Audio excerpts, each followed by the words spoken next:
Hey guys, welcome to episode 2 of the Mecha painting series here on Otaku on a Budget. Now I know it's been quite a while since I released the last episode. I just had to put all my time and focus in building my entry for GBWC this year. If you want to check that out, I put up a video recently and there's also some photos and a build diary on the blog. So do check that out if you have some time. But for this episode, we'll be talking about the different types of paint that are used in Gunpla, how to properly thin the paint in preparation for airbrushing, and I'll also show you how to properly clean the airbrush in between color changes and after a painting session. So it's going to be a good episode, so stick around.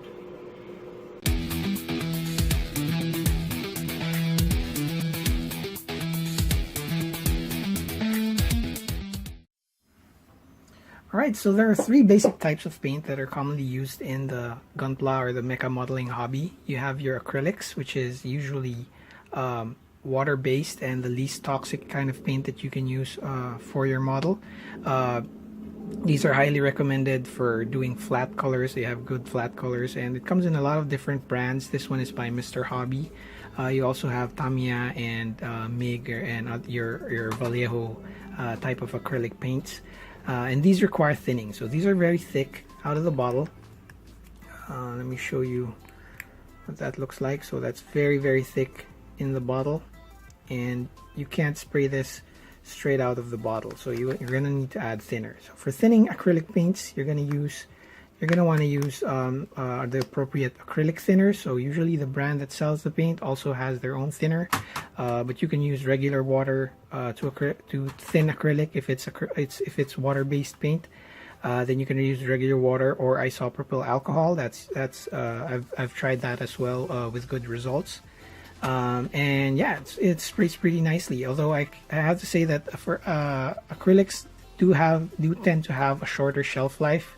The issue with acrylic paints is that if they're exposed to air for too long, they dry up and there's no way to get them back into their liquid, their paint form. So once that dries up, that's dry for good. So you want to make sure you use these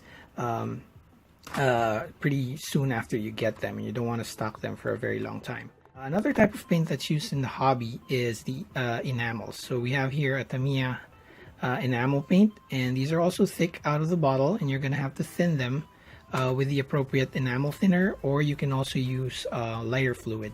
Although with lighter fluid, that it evaporates pretty quickly.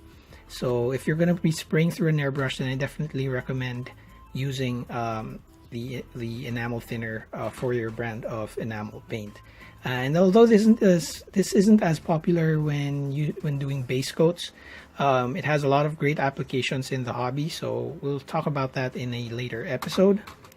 And the most popular type of paint right now for Gunpla is lacquers. There's a wide range of lacquer colors that you can get in the market right now from different brands like Mr. Hobby. You have Gaia, and I believe Tamiya also came out recently with their own line of lacquer paints. And these are also not pre-thinned, so you're going to have to add thinner.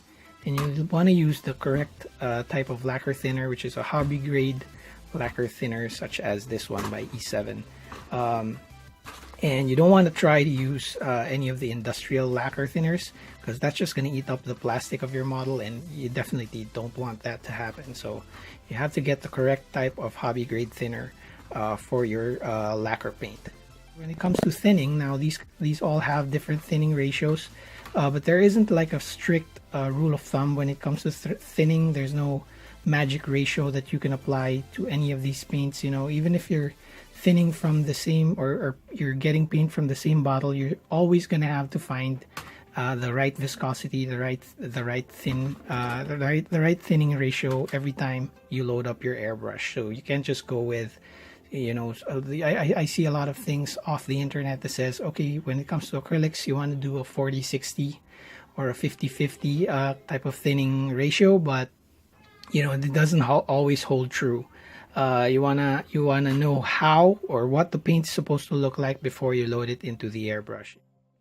But if you didn't want to go through all that trouble of trying to find the right thinning ratio every time, you can just go ahead and get some of this, which is pre-thinned paint. Now this one is by Armored Komodo, and it's a lacquer based paint, and it comes ready to use out of the bottle. So all you need to do is give it a good shake, make sure you get all the pigment out of the bottom there and have a consistent color across the liquid inside the bottle, and that should be good to go. So you just load up your airbrush, a few drops, and that should spray pretty well out of the bottle. Now these are fairly new in the market, but they have a good color range, a lot of really nice color shifting effects, a lot of they recently came out with some neon colors too, so slowly getting there when it comes to the paint lineup, and I can definitely recommend this. I actually used this paint for my own model, for my GBWC entry. I used mostly this salamander orange paint, and this one's almost gone, and I used about almost 2 bottles of this. So really good stuff. Cures really nice.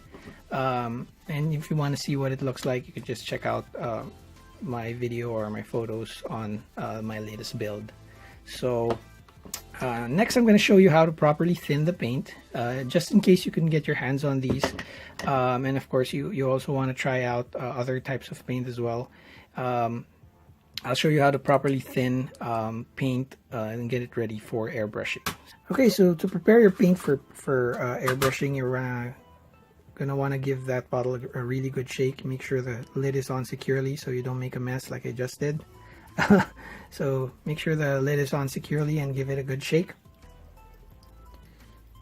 And just to get the pigment consistent all throughout, and you can use one of these mixing tools. You can also use like a barbecue stick for mixing if you prefer. So give that a good mix, and you're gonna want to pour a small amount into another cup. So I use these stainless mixing cups, and make sure you have your roll of tissue or a paper towel handy just to control the mess. So yeah, that's still pretty thick out of the bottle, and we're going to want to add the correct type of thinner to it. So we're going to be using this. It's E7 lacquer thinner, and I just transferred some of it into this squeeze bottle. Makes it really handy, easy to add thinner and control how much thinner you're adding to your paint. So I'm going to give that a few drops,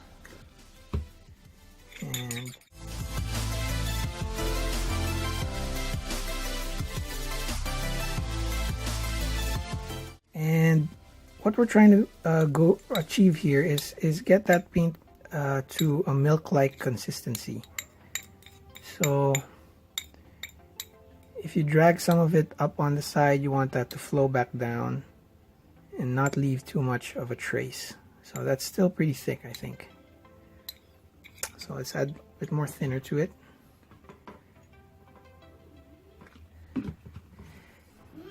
So just give that a good stir and make sure there aren't any clumps in there.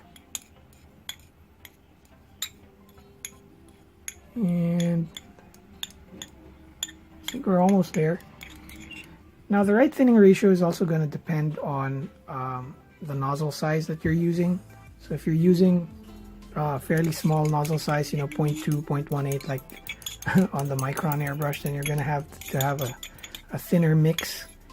But for 0.3, 0.4 like I use, then that's a little more forgiving when it comes to how thick your paint is.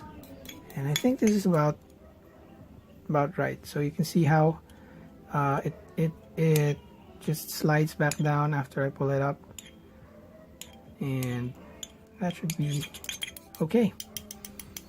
So let's just load that up, and I'm still using the same airbrush we used in the first episode. So this is the Harder & Steenbeck Evolution Silverline, and it's currently equipped with a 0.4 millimeter tip.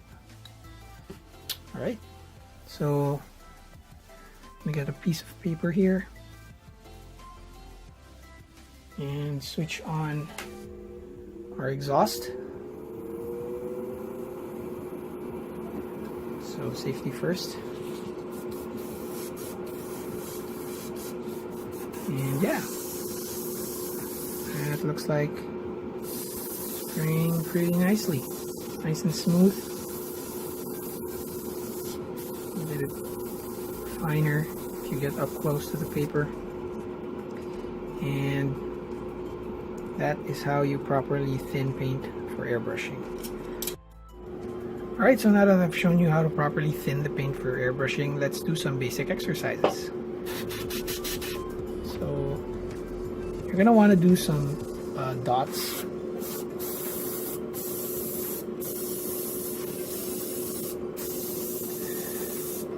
And this is just pushing down and pulling gently back on the trigger, just to get a feel of how your airbrush reacts, how sensitive that trigger is. So I'm barely even pulling back and I'm already letting out quite a bit of paint here, and that's because I'm using a fairly large tip, which is 0.4 millimeter. And you'll notice that the longer you pull back on that trigger, the larger that spot's gonna get. So that's one exercise that you can practice. Another is just doing, squiggles. And trying to go from a really, really thin to something more broader. And you'll notice that as you move away from your work surface, it's gonna get more translucent and that line is gonna get wider. And as you move back in, you're going to get a more opaque but thinner line. And you're going to want to learn how to control distance and how much paint you're letting through to determine, how broad you want your lines to be. And that's going to come in handy when you're trying to pre-shade a part on a kit. So this exercise is really just to teach you the proper action on the trigger, proper control, which is to push down for air, pull back for paint, push forward to close the paint, and then lift your finger off the trigger to stop releasing air. So that's push down, pull back, push forward, and up. Air on, paint off, air off. So just keep practicing that action, that movement, and you should over time get a hang of it. Okay, so the rule of thumb, or trigger finger rather, is you should never pull back on the trigger unless you're letting air through. So it's always air on first. So you can also work with just the air on consistently and just pull back on the trigger and pushing back forward, and just leave that air on all the time. And for that reason, some people prefer to use a single action airbrush where the air is continuously flowing through the front end, and all they control is how much paint they're letting through. The downside of that, as I've mentioned in episode 1, is that you're going to have your compressor working all the time, and you do want to have that compressor, give that compressor a bit of time to rest so it can cool down while you're painting. Alright, so another thing you want to have in your painting arsenal is one of these. So this is a cleaning pot with an airbrush holder. It's very handy for just holding your airbrush, while you're mixing paint or working on something else. Then you can just stick your airbrush in here, and to clean it, you just want to spray into it. And the liquid gets trapped in here and lets the fumes out through this vent on the top, which has a bit of filter material on it, and it's very handy to have when you're painting. You don't want to be in the middle of painting and not know where to hang your airbrush or where to park your airbrush when you're not using it. So that's very good to have. And you just clear this booth. So just for kicks, just for comparison, let's try a bit of the pre-thin paint. And first I'm going to have to rinse my airbrush. So I use an industrial thinner for cleaning because it really breaks up the paint. Just use a regular soft brush to rinse inside the cup.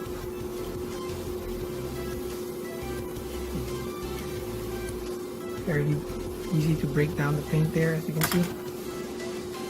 And just spray into the cleaning pot here and let the fumes go into my spray booth.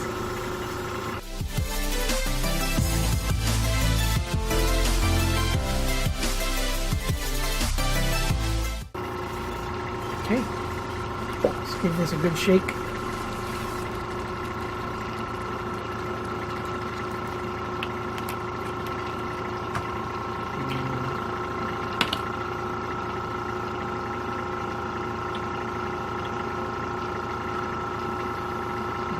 In there,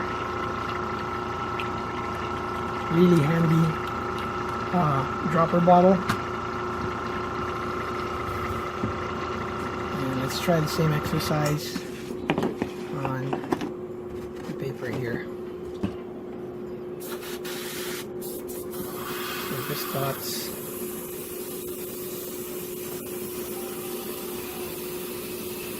And squiggles.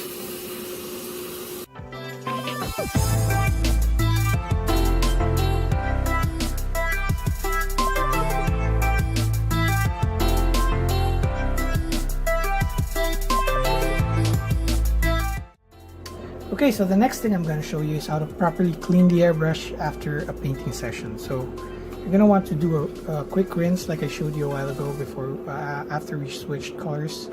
So just do a quick rinse into your cleaning bottle.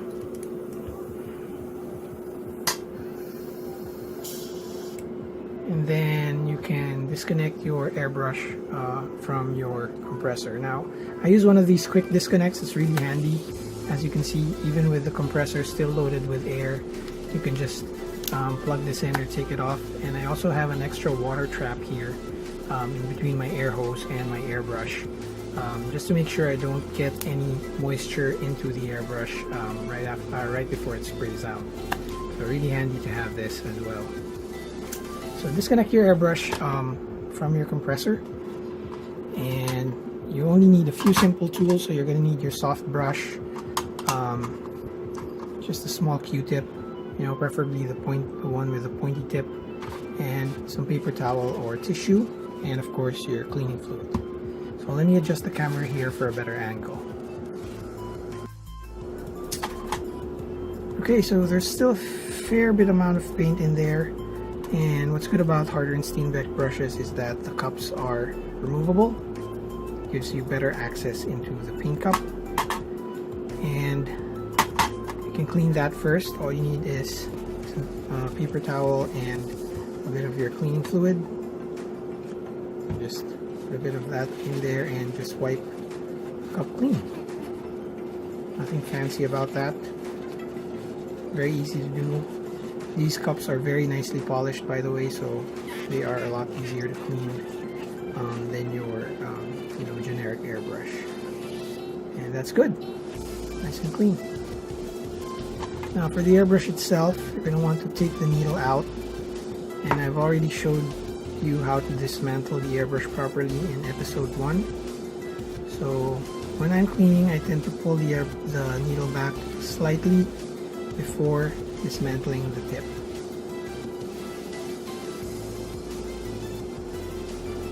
Let's make sure the needle point isn't in this area right here before I take out the nozzle.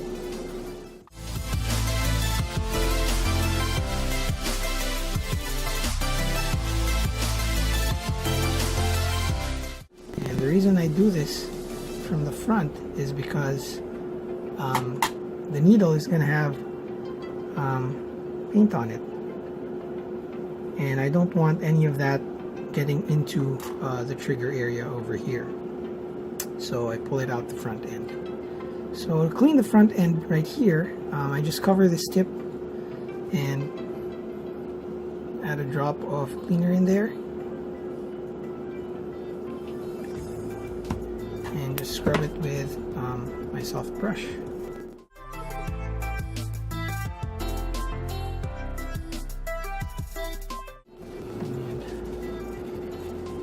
With paper towel.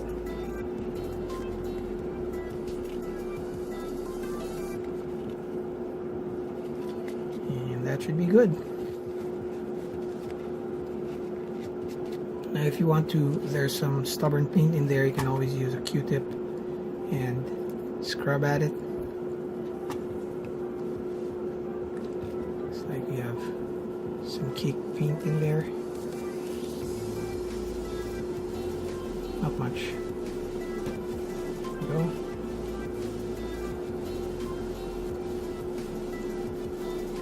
And now we can move on to cleaning the nozzle. Now these bits, you can just soak them in a bit of your cleaning fluid. So just get a bit of cleaning fluid and give them a quick soak.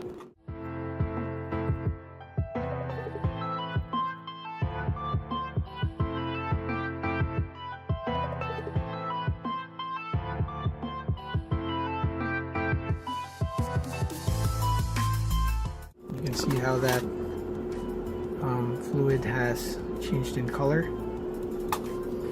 and then just give them a good wipe.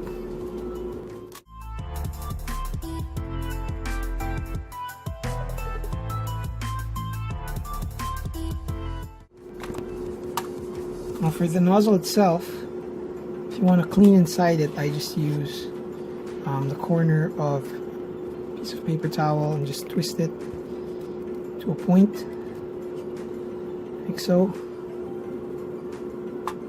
Bit of cleaning fluid on there, and stick that into the nozzle and twist it around. Get rid of any paint in there.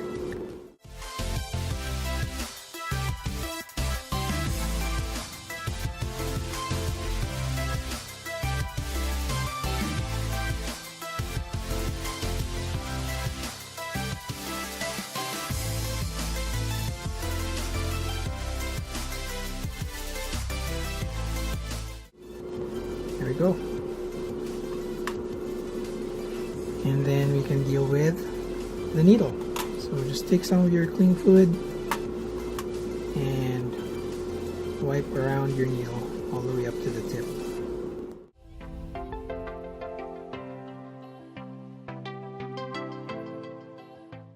Now how easy this is depends on how well your cleaning fluid works on the type of paint that you're using. So I've been using this industrial grade lacquer thinner for cleaning my airbrush, and it's been great stuff so far, and I haven't had any issues with any of the seals breaking down or stuff like that. And yeah, I've had some pretty good success with it. So now we can reassemble the airbrush. So again, start with the needle, just push down on the trigger here so it doesn't obstruct. Needle going in.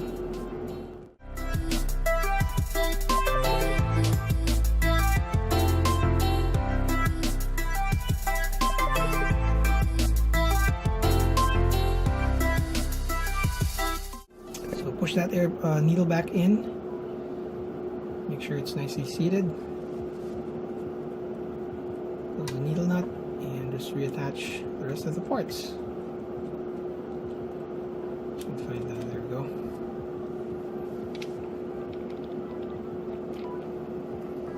And just give this a quick wipe. Make sure there isn't any cake paint on the body. And that should be good for storage. Alright, so I think we've covered enough for this episode. I showed you the different types of paints that are used for gunpla. What type of thinner to use with each type of paint. I've showed you how to properly thin the paint in preparation for airbrushing, and also we've looked at a few basic exercises that you can try out.